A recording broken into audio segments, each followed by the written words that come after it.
بسم اللہ الرحمن الرحیم۔ السلام علیکم۔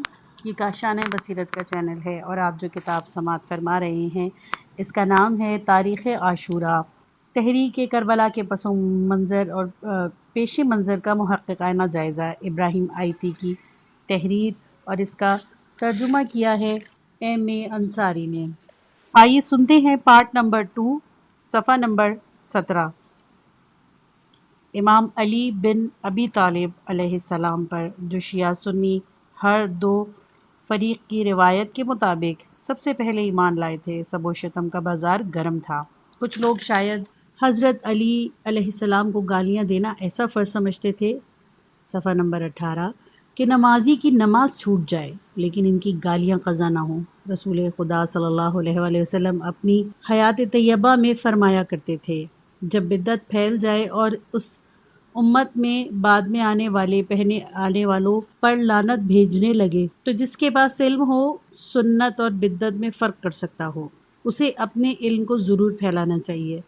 علم کو چھپانے والا ایسا ہی ہے جیسا اس چیز کو چھپانے والا جو اللہ نے محمد صلی اللہ علیہ وآلہ وسلم پر نازل کی ہے۔ ریفرنس نمبر 1، جامع الصغیرہ جلد اول، صفحہ نمبر 31، از معاذ بن جبل۔ امام حسین علیہ السلام اس سلسلے میں گزر کو جائز نہیں سمجھتے تھے۔ وہ اپنے آپ کو دین کی حفاظت کے لیے اللہ کی طرف سے مامور سمجھتے تھے اور اسی لیے اپنے 10 سالہ دور امامت میں کبھی بالکل خاموش نہیں بیٹھے۔ معاویہ اور ان کے درمیان خط و کتابت ہوتی رہتی تھی اور جہاں تک ممکن تھا وہ اپنی مراسلت کا مضمون سے حج کے موقع پر مکہ اور مدینہ میں لوگوں کو آگاہ کرتے رہتے تھے۔ ایک دفعہ کچھ سرکاری مال یمن سے شام لے جایا جا رہا تھا۔ امام حسین علیہ السلام نے اسے رستے میں ضبط کر کے فقراء بنی ہاشم میں تقسیم کر دیا تھا اور ایک عتاب آمیز خط میں معاویہ کو اس واقعے کی اطلاع بھی دے دی تھی۔ ریفرنس نمبر 2، شرح نہج البلاغہ، ابن ابی الحدید جلد 4، صفحہ نمبر 327۔ اس سے معلوم ہوتا ہے کہ پہلے ہی سے آپ کا ارادہ انقلاب لانے کا تھا، اور نہ یہ بات امام علیہ السلام کے شایان شان نہ ہوتی۔ وہ برابر اپنے مشن کو آگے بڑھانے کے لیے صحیح کرتے رہتے تھے اور اسے اپنا فرض منصبی سمجھتے تھے، حتی الامکان انقلاب کے لیے راہیں ہموار کریں۔ اس مقصد کے حصول کے لیے مراسلات، خطبوں اور تبلیغ کے مختلف ذرائع کو بروئے کار لاتے رہتے تھے۔ صفحہ نمبر 19۔ یہاں تک کہ خدا اور رسول صلی اللہ علیہ وآلہ وسلم کی طرف سے جو فرض انہیں سونپا گیا تھا اسے پورا کرنے اور امر بالمعروف اور نہی عن المنکر کے مقاصد سے راست اقدام کرنے کا وقت آ گیا۔ ہم نے کہا ہے کہ امام حسین علیہ السلام اس اقدام کے لیے اللہ کی طرف سے مامور تھے۔ اس کی تاکید اس روایت سے ہوتی ہے جو یعقوب کلینی نے الکافی میں بسند معتبر زریز کناسی کے حوالے سے نقل کی ہے۔ زریز کہتے ہیں کہ حمران بن عین شیبانی نے امام باقر علیہ السلام کی خدمت میں عرض کی کہ میری جان آپ پر قربان، آپ نے ملاحظہ فرمایا کہ امیر المومنین اور حسنین علیہ السلام کی زندگی میں کیا کیا واقعات پیش آئے۔ انہوں نے جہاد کیا لیکن ناکامی ہوئی اور آخر ظالموں کے ہاتھوں شہید ہوئے۔ حضرت نے فرمایا کہ اللہ کی طرف سے یوں ہی مقدر تھا، انہوں نے جو کچھ کیا اللہ کے حکم سے کیا۔ امام علی اور حسنین علیہ السلام نے اس سابقہ علم کی بنا پر جو انہیں رسول اللہ صلی اللہ علیہ وآلہ وسلم کی طرف سے ملا تھا اور رسول صلی اللہ علیہ وآلہ وسلم کے ارشاد گرامی کے مطابق جہاد کیا، اور جن ائمہ علیہ السلام نے سکوت اختیار کیا وہ بھی سابقہ علم اور امر ربی کے مطابق کیا۔ اس حدیث سے معلوم ہوتا ہے کہ رسول اکرم صلی اللہ علیہ وآلہ وسلم نے پہلے سے ہر امام کے فرائض حکم الہی کی بنا پر متعین فرما دیے تھے اور ہر امام نے اپنے زمانے میں اسی کے مطابق عمل کیا۔ ہو سکتا ہے کسی کو اس قسم کی احادیث کی صحت کے بارے میں تردد ہو یا انہیں اخبار احاد تصور کرے یا ان کے مطلب کے بارے میں کوئی خدشہ ہو، پھر بھی یہ بات تو عقلاً ظاہر ہے کہ مسلمانوں کا رہبر و پیشوا وہی ہو سکتا ہے جو خود مومن اور احکام شریعہ کا پابند ہو، صفحہ نمبر 20۔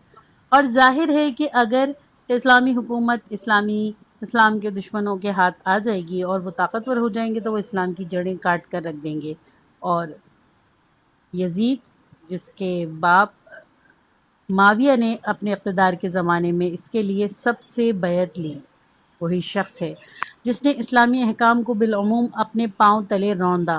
اس نے منصب خلافت تک پہنچنے سے پہلے جو مخرب اخلاق اور کفر آمیز اشعار کہے، ان کا ذکر اہل سنت اور اہل تشیع دونوں کی کتابوں میں موجود ہے۔ یعقوبی اور بعض دوسرے مورخین نے لکھا ہے کہ جس سال معاویہ نے یزید کو بلاد روم کی فتح کے لیے بھیجا تھا، اسلامی لشکر غزوقز نامی مقام پر پڑاؤ ڈالے ہوئے تھا۔ وہاں عیسائیوں کی ایک خانقاہ تھی جس کا نام دیر مران تھا۔ یزید اس خانقاہ میں ام کلثوم نامی ایک عورت کے ساتھ عیش و عشرت میں مشغول رہتا تھا۔ اسی دوران میں چیچک کی وبا پھوٹ پڑی اور مسلمان لشکری خزاں دیدہ پتوں کی طرح گرنے اور مرنے لگے۔ ہر چند لوگوں نے اصرار کیا کہ یہاں سے جلد از جلد کوچ کرنا چاہیے، لیکن یزید نے کسی کی بات پر کان نہیں دھرا، بلکہ کچھ شعر کہے جن کا مطلب یہ تھا کہ جب تک ام کلثوم میری آغوش میں ہے مجھے کسی کی پرواہ نہیں، کچھ بھی ہوا کرے مجھے کیا غم۔ یزید سے شراب کی تعریف میں بھی بیہودہ اور اشعار منقول ہیں۔ یزید کو عیاشی اور خوش گرانی کے سوا کسی چیز سے سروکار نہ تھا۔ وہ اپنا بیشتر وقت عیسائیوں کی خانقاہوں میں گزارتا تھا جو اس زمانے میں 5ویں کالم کا درجہ رکھتی تھیں۔ لہو لہب میں اسے اس درجے مشغولی تھی کہ خود معاویہ نے اسے سرزش کی تھی۔ قلقشقندی نے صبح العشی جلد نمبر 6 صفحہ نمبر 387 میں نقل کیا ہے کہ جب بار بار یہ اطلاع ملی کہ یزید عیش و عشرت میں پڑا ہوا ہے تو معاویہ نے اسے لکھا، صفحہ نمبر 21۔ میرے کانوں تک جو تیرے متعلق خبروں کے مشتاق رہتے ہیں، واضح طور پر ایسی خبریں پہنچی ہیں جو مایوس کن ہیں اور جن سے صدمہ ہوا ہے۔ سنا ہے تو نے معیوب روش اختیار کر لی ہے اور فضائل و مکارم کے حصول کی جگہ غلط کاریوں میں مبتلا ہو گیا ہے۔ کاش تو جب ہوا تھا تب ہی نہ ہوتا۔ لڑکپن میں تجھے دیکھ کر خوشی ہوتی تھی اور تجھ سے بڑی امیدیں تھی وابستہ تھیں، مگر افسوس جوان ہو کر تو نے رلا دیا۔ اس مکتوب سے یزید کی سیرت پر خاطر خواہ روشنی پڑتی ہے۔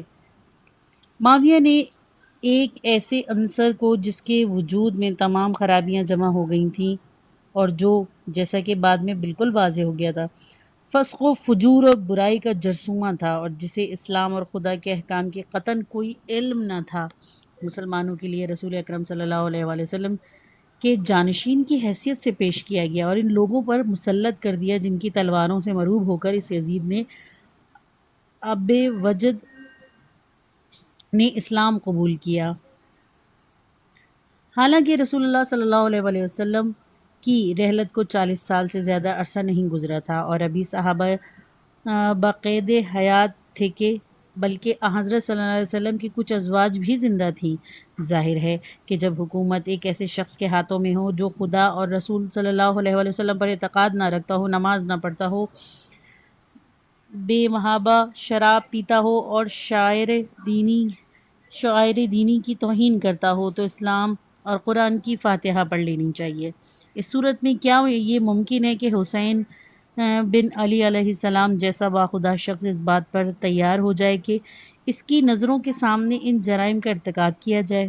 کیا وہ اپنے نانا کے دین کو ہرگز و ناقص کے ہاتھوں میں کھلونا بنتے ہوئے دیکھتے اور اپنی خاموشی سے ان سب چیزوں کی تائید کرتے یا بیعت اور تعاون کی خاطر ہاتھ آگے بڑھاتے؟ ہرگز نہیں۔ صفحہ نمبر 22۔ ان حالات میں تنہا امام حسین علیہ السلام ہی نہیں تھے جو یزید کی بیعت پر آمادہ نہیں تھے، بلکہ کوئی بھی مسلمان جو قرآن کا علم اور خدا پر یقین رکھتا ہو اس کی بیعت کی توقع نہیں کی جا سکتی تھی۔ چنانچہ کوفہ اور بصرہ کے متعدد لوگ اور تمام اہل مدینہ شروع ہی سے یزید کے مخالف تھے۔ امام حسین علیہ السلام اچھی طرح جانتے تھے کہ ابو سفیان کی اولاد بنیادی طور پر اسلام اور محمد صلی اللہ علیہ وآلہ وسلم بن عبداللہ کے ذکر کے باقی رہنے کے خلاف ہے۔ ان لوگوں نے شمع اسلام کو بجھانے کے لیے جتنی کوشش کر سکتے تھے کی ہے، اور اس بات پر قطعاً رضامند نہیں ہے کہ رسول اکرم صلی اللہ علیہ وآلہ وسلم کا نام باقی رہے، اور اگر خلافت ابو سفیان کی اولاد کے پاس رہ گئی تو اسلام کا نام و نشان تک باقی نہیں رہے گا۔ مندرجہ ذیل قصے پر توجہ فرمائیں۔ مسعودی نے مروج الذہب مطبوعہ بولاق مصر کی دوسری جلد کے صفحہ نمبر 622 پر مامون کے حالات کے سلسلے میں ذکر کیا، اور ابن ابی الحدید نے بھی اس جانب اشارہ کیا کہ مطرف بن مغیرہ نے کہا ہے، میں اور میرا باپ شام میں معاویہ کے مہمان تھے۔ میرا باپ اکثر معاویہ کے دربار میں جاتا تھا اور اس کی تعریف کرتا تھا۔ ایک رات جب وہ معاویہ سے مل کر لوٹا تو بے حد پریشان اور غمگین تھا۔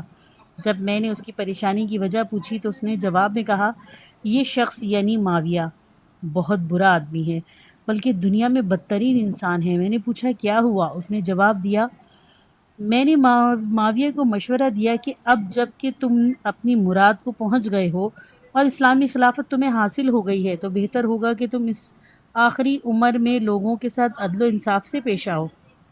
صفحہ نمبر 23۔ اور بنی ہاشم کے ساتھ اس قدر بدسلوکی نہ کرو، کیونکہ آخر وہ تمہارے رشتہ دار ہیں، اور اب ایسی کوئی چیز باقی نہیں رہی جس کی بنا پر تمہیں خوف ہو کہ وہ تمہارے خلاف اٹھ کھڑے ہوں گے۔ معاویہ نے کہا، ہیہات ہیہات، ابو بکر نے خلافت کی اور عدل سے کام لیا، لیکن اس سے زیادہ کچھ نہ ہوا کہ وہ مر گیا اور اس کا نام بھی مٹ گیا۔ اسی طرح عمر اور عثمان بھی مر گئے، اور گو انہوں نے لوگوں سے اچھا سلوک کیا، مگر افسوس کہ ان دونوں کا نام بھی دنیا میں باقی نہ رہا۔ لیکن برادر ہاشم یعنی رسول اکرم صلی اللہ علیہ وآلہ وسلم کا نام لے کر ہر روز دنیائے اسلام میں 5 مرتبہ آواز بلند ہوتی ہے کہ اشہد ان محمدن رسول اللہ۔ جب تینوں خلیفاؤں کا نام مٹ گیا تو محمد صلی اللہ علیہ وآلہ وسلم کا نام زندہ ہے، تو اس کے بعد کون سا کام کرنے کو رہ جاتا ہے سوائے اس کے کہ محمد صلی اللہ علیہ وآلہ وسلم کا نام بھی مٹ جائے۔ یہ قصہ مسعودی نے زبیر بن بکار کی کتاب موافقیات سے لیا، جو ایک قابل اعتبار بنیادی تصانیف ہے۔ ان حالات میں کیا حسین علیہ السلام بن علی علیہ السلام کے لیے ممکن تھا کہ وہ اپنی آنکھوں سے دیکھتے رہتے کہ اسلام اور قرآن کے خلاف جنگ جاری ہے اور انہیں نیست و نابود کرنے کی کوشش کی جا رہی ہے؟ اس کے باوجود خاموش رہیں؟ ہرگز نہیں۔ ان دنوں خلافت اسلامی نے قصر و کسرا کی سلطنت کا رنگ اختیار کر لیا تھا۔ معاویہ سے اپنے خاندان میں مورثی بنانا چاہتے تھے، لیکن اس سلسلے میں 2 بڑی رکاوٹیں تھیں۔ ایک تو یزید کی نالائقی، جو کہ ایک بدنام شخص تھا، اور اس زمانے کی سربراہ آورہ وہ شخصیتیں اس کا ساتھ دینے پر آمادہ نہیں تھیں۔ دوسرے، امام حسن مجتبی علیہ السلام کا وجود، جن سے شرائط صلح میں یہ طے پایا تھا، صفحہ نمبر 24، کہ معاویہ اپنے بعد کسی کو خلافت کے لیے نامزد نہیں کریں گے۔ پہلی رکاوٹ کا توڑ تو یہ سوچا گیا کہ لوگوں کو داد و ہش سے قابو میں لایا جائے گا، اور جہاں تک ممکن ہوا یہ ڈرا دھمکا کے اور وظیفے بند کر کے اور ملازمت سے برخاست کر کے مخالف آوازوں کو کچل دیا جائے گا۔ یہ کام بڑی تیزی سے مکمل کر لیا گیا۔ دوسری رکاوٹ دور کرنے کے لیے اس نے امام حسن مجتبی علیہ السلام کو قتل کرانے کا فیصلہ کیا، اور آخرکار ایک عجیب دھوکے بازی کے ساتھ اشد بن قیس کی بیٹی جدہ کے ذریعے انہیں زہر دلایا۔ اب اس نے سمجھا کہ میدان صاف ہو گیا ہے، اور اسے یہ احساس نہیں تھا کہ امام حسن مجتبی علیہ السلام کے بعد بھی کوئی رکاوٹ پیش آئے گی۔ بعد میں اسے خیال آیا کہ تمام اسلامی مملکت میں مدینہ کی اہمیت سب سے زیادہ ہے، اور وہاں امام حسین علیہ السلام جیسی شخصیت کی موجودگی میں کوئی بھی یزید کی بیعت کرنے کے لیے تیار نہ ہوگا۔ لہٰذا مجبور ہو کر اس نے ایک اور فریب سے کام لینے کا فیصلہ کیا۔ اسلامی مورخین کا کہنا ہے کہ امام حسن مجتبیٰ علیہ السلام کی وفات کے بعد معاویہ نے مصمم ارادہ کر لیا کہ یزید کو ولی عہد مقرر کیا جائے گا اور اس کے لیے لوگوں سے بیعت لی جائے گی۔ چنانچہ تمام اسلامی قلمرو کے گورنروں کو مکتوب بھیجے گئے۔ انہی میں سعید بن عاص اموی والی مدینے کو لکھا گیا کہ تمام مہاجرین و انصار اور ان کی اولادیں جو مدینے میں موجود ہیں ان کے ساتھ سختی کے ساتھ بیعت لی جائے اور کوئی رعایت نہ کی جائے، البتہ چند اشخاص پر دباؤ ضرور ڈالا جائے مگر زبردستی نہ کی جائے۔ عبداللہ بن عمر، عبداللہ بن زبیر، عبد الرحمن بن ابی بکر اور حسین بن علی۔ معاویہ کی چٹھی ملتے ہی سعید بن عاص نے اہل مدینہ کو بیعت کی دعوت دی مگر سب نے انکار کر دیا اور کہا کہ جب تک یہ چند اشخاص بیعت کے لیے آمادہ نہیں ہوں گے ہم بھی یزید کی بیعت کے لیے نہیں تیار ہوں گے۔ صفحہ نمبر 25۔ سعید نے معاویہ کو لکھا کہ اہل مدینہ ان چند اشخاص کے زیر اثر ہیں اور جب تک یہ بیعت نہیں کریں گی کتنی بھی کوشش کی جائے اہل مدینہ سے بیعت لینا ممکن نہیں۔ معاویہ نے جواب دیا کوئی بات نہیں، کسی سے جھگڑا مول لینے کی ضرورت نہیں ہے، میں خود کچھ فکر کرتا ہوں۔ اس سال معاویہ نے حج بیت اللہ میں عزم کیا اور شامیوں کی ایک بڑی جمعیت کے ساتھ مدینے پہنچے۔ ملاقات کے بعد موقع پر ان حضرات نے اظہاراً خوشنودی کیا اور عتاب آمیز گفتگو کی۔ انہوں نے جو یہ نامناسب رویہ دیکھا الگ الگ عمرے کے لیے مکہ روانہ ہو گئے، لیکن امیر معاویہ نے موسم حج تک مدینے میں ہی قیام کیا۔ اس دوران میں اہل مدینہ کو نرم کرنے کے لیے ان پر عطایا اور ہدایہ کی بارش کر دی۔ اس کے بعد خود بھی بیت اللہ کے لیے روانہ ہو گئے۔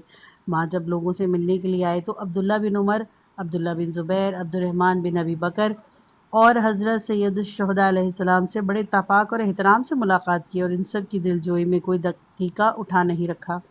حکم دیا کہ سب کے لیے سواری حاضر کرو اور ہر ایک کا نام اس کی شخصیت کے مناسب لقب کے ساتھ لیا۔ حسین بن علی علیہ السلام کو سید شباب المسلمین کہا، عبداللہ بن زبیر کو ابن عم رسول اللہ کہا اور عبد الرحمن کو مولائے قریش وغیرہ وغیرہ۔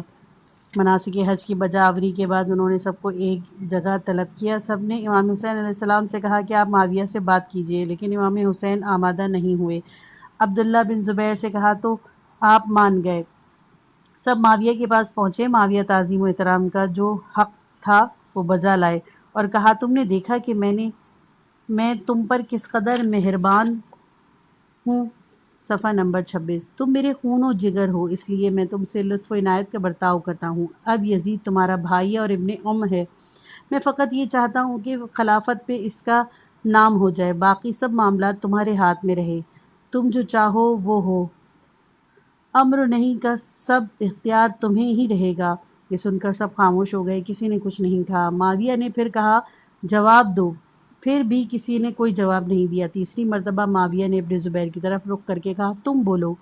عبداللہ بن زبیر نے کہا معاویہ تم تین میں سے ایک کام کر سکتے ہو، یا تو جیسا کہ لوگ کہتے ہیں کہ رسول اللہ صلی اللہ علیہ وآلہ وسلم کسی کو اپنا جانشین نامزد کیے بغیر دنیا سے تشریف لے گئے، تم بھی یہی کرو، لوگ خود کسی کو خلیفہ مقرر کر لیں گے، یا ابو بکر کی طرح کسی ایسے شخص کو کہ جس سے تمہارا کوئی رشتہ نہ ہو اور وہ اس کا کام کا اہل بھی ہو، خلیفہ نامزد کر دو، یا پھر عمر کی طرح شورا پر چھوڑ دو۔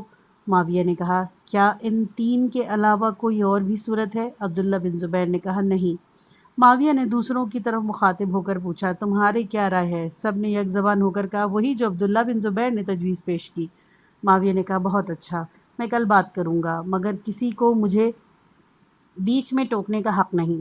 اگر میں سچ کہوں گا تو میرا ہی فائدہ ہے، جھوٹ بولوں گا تو خود ہی بھگتوں گا، لیکن اگر کوئی مخالفت کرے گا تو جان سے ہاتھ دھوئے گا۔ اگلے دن عام جلسہ ہوا جس میں وہ سب لوگ شریک تھے جو تمام بلاد اسلامی سے حج کے لیے آئے ہوئے تھے۔ ان چند صحابوں کو بھی بلایا گیا، ہر ایک کے سر پر 2 مسلح سپاہی تعینات کر دیے۔ معاویہ منبر پر گئے، اہل شام ان کی اطراف میں جمع ہو گئے۔ معاویہ نے خطبہ دیا اور کہا میں نے دیکھا ہے کہ لوگ بے بنیاد باتیں بہت کرتے ہیں، کہتے ہیں کہ صفحہ نمبر 27 حسین بن علی علیہ السلام، عبد الرحمن بن ابی بکر، عبداللہ بن زبیر اور عبداللہ بن عمر نے یزید کے لیے بیعت نہیں کی۔ یہاں حضرات موجود ہیں، یہ لوگ نمایاں ترین آوردہ ترین ہیں، ان کے بغیر کوئی کام مستحکم ہو ہی نہیں سکتا اور نہ ان کے مشورے کے بغیر کوئی فیصلہ ہوتا ہے۔ میں نے خود ان سے بیعت کے لیے کہا اور دیکھا کہ کسی نے بھی کوئی مخالفت نہیں کی، سب نے یزید کے لیے بیعت کر لی۔ اس موقع پر اہل شام نے چیخ کر کہا، یہ لوگ کوئی چیز نہیں ہیں، اگر یہ مخالفت کرتے ہیں تو ہمیں حکم دیجیے، ہم ابھی ان کی گردن مار دیں گے۔ معاویہ نے کہا، حیرت ہے، لوگ قریش کے اس قدر خلاف کیوں ہو گئے؟ ان کے خون کے پیاسے کیوں ہو گئے؟ چپ رہو، پھر ایسی بات نہ کہنا۔ یہ کہہ کر معاویہ ممبر سے اتر آیا اور ان کے کارگزاروں نے لوگوں سے بیعت لینا شروع کر دی۔ بعد ازاں معاویہ سوار ہو کر مکہ سے باہر چلے گئے۔ ان کے جانے کے بعد لوگ گروہ در گروہ حسین بن علی علیہ السلام اور دوسروں کے پاس آنے شروع ہو گئے۔ لوگ اعتراض کرنے لگے، آپ تو کہتے ہیں ہم نے بیعت نہیں کریں گے، پھر کیسے رضامند ہو گئے؟ انہوں نے بہت کہا کہ ہم نے بیعت نہیں کی، معاویہ نے غلط کہا ہے، دھوکہ دیا ہے، مگر لوگوں نے کہا آپ جھوٹ بولتے ہیں، اگر ایسی کوئی بات تھی تو اسی جلسے میں تردید کیوں نہیں کی؟ انہوں نے کہا ہر چند کے مخالفت کرتے تو مارے جاتے، مگر کچھ اثر نہیں ہوا۔ یہ قصہ ابن عبد رتبہ اندلسی کے عقد الفرید جلد دوم صفحہ نمبر 348، ابن فتیبہ کی الاماتہ والسیاستہ جلد اول صفحہ نمبر 138 اور امالی قالی صفحہ نمبر 177 میں مرکوز ہے۔ صفحہ نمبر 28۔ مورخ یعقوبی نے عبداللہ بن عمر اور عبداللہ بن زبیر کی وہ گفتگو نقل کی ہے جو اس وقت ہوئی جب سعید بن العاص والی مدینہ نے بیعت کی تجویز پیش کی۔ یعقوبی کہتے ہیں کہ سعید بن عاص نے بیعت کی تجویز پیش کی تو انہوں نے مخالفت کرتے ہوئے کہا کہ اگر ہم ایسے شخص کی بیعت کریں گے جو بندروں اور کتوں سے کھیلتا ہے، جو شرابی ہے، رند خراب باقی ہے، اور تو ہم خدا کو کیا جواب دیں گے؟ ابن جوزی کہتے ہیں کہ مدینے کے کچھ لوگ یزید کی رفتار و کردار کا جائزہ لینے کے لیے شام گئے۔ واپس پر انہوں نے بیان کیا کہ ہم ایسے شخص کے پاس سے آ رہے ہیں جو بے دین ہے، شرابی ہے، ساز بجاتا ہے اور کتوں سے کھیلتا ہے۔ حنظلہ غسیل الملائکہ کا بیٹا عبداللہ کہتا ہے تھا کہ یزید ایک ایسا شخص ہے جو اپنی ماں، بیٹے اور بہن کو بھی نہیں بخشتا اور شراب پیتا ہے اور نماز نہیں پڑھتا۔ مسودی مروج الذہب میں لکھتا ہے کہ یزید سیاہ مست مشہور ہے۔ ایسی صورت میں ظاہر ہے کہ جب مسلمانوں کا فرض تھا کہ اس کی بیعت سے پرہیز کریں، کیونکہ بیعت کا مطلب اس کی حرکتوں کی تائید اور اس کی جملہ مساعی میں شرکت تھا۔ اسلام اس بات کی اجازت نہیں دیتا کہ کوئی ایسا بھی برتاؤ کرے، مسلمان ہاتھ پر ہاتھ دھرے چپ چاپ بیٹھے دیکھتے رہے، چاہے اسلام ہی مٹ جائے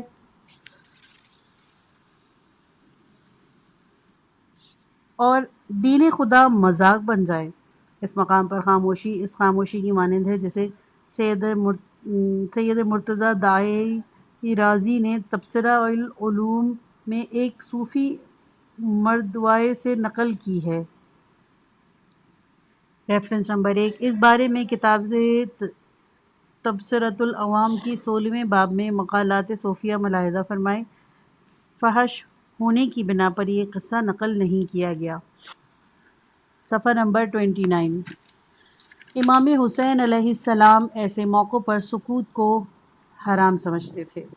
ایک حدیث میں جو انہوں نے کوفے کے راستے میں لشکر ہر سے بیان کی کہ اپنے جد امجد حضرت رسول اکرم صلی اللہ علیہ وآلہ وسلم سے یہ جملہ نقل کیا تھا کہ اگر کوئی اس قسم کی باتیں دیکھے اور خاموش رہے تو اللہ کا حق ہے کہ اسے ٹھکانے لگا دے۔ یہی وجہ تھی کہ حضرت سید الشہداء علیہ السلام نے معاویہ کی زندگی کے آخری چند سالوں میں بلاد اسلامی میں منتشر صحابہ اور ان کی اولادوں کو خطوط لکھ کر دعوت دی۔ کم و بیش 1000 صحابہ اور تابعین منی میں جمع ہوئے اور آپ کی اس موقع پر تقریر کرتے ہوئے فرمایا، تم دیکھ رہے ہو کہ ہمارے ساتھ اور ہمارے حامیوں کے ساتھ کیا ہو رہا ہے۔ تمہیں لازم ہے کہ اس مجلس میں جو گفتگو ہے اسے واپس جا کر اپنے ہم وطنوں سے بیان کرو۔ اس کے بعد آپ نے اپنے والد بزرگوار کے فضائل و مناقب ایک ایک کر کے بیان کیے اور لوگوں کو امر بالمعروف و نہی عن المنکر کی تلقین کی۔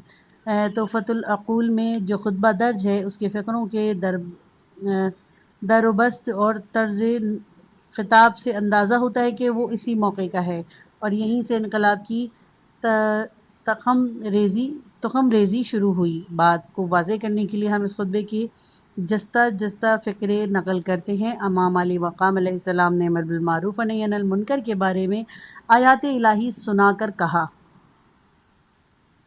صاحبو، تم علم بھلائی اور خیرخواہی کے لیے مشہور ہو، لوگوں کے دلوں میں تمہاری عظمت، شریف تمہارا احترام کرتے ہیں اور کمزور تمہاری عزت کرتے ہیں، وہ بھی جن پر تمہارا کوئی احسان نہیں،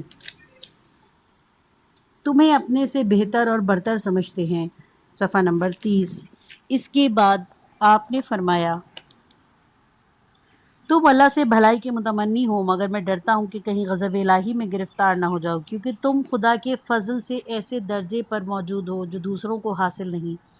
تمہاری لوگوں میں عزت ہے، لیکن تم دیکھ رہے ہو کہ خدا سے کیے ہوئے وعدے توڑے جا رہے ہیں، مگر تمہیں گھبراہٹ نہیں ہوتی، حالانکہ تمہارے آباء سے کیے ہوئے وعدوں کی اگر کوئی خلاف ورزی کرے تو تم بے چین ہو جاتے ہو۔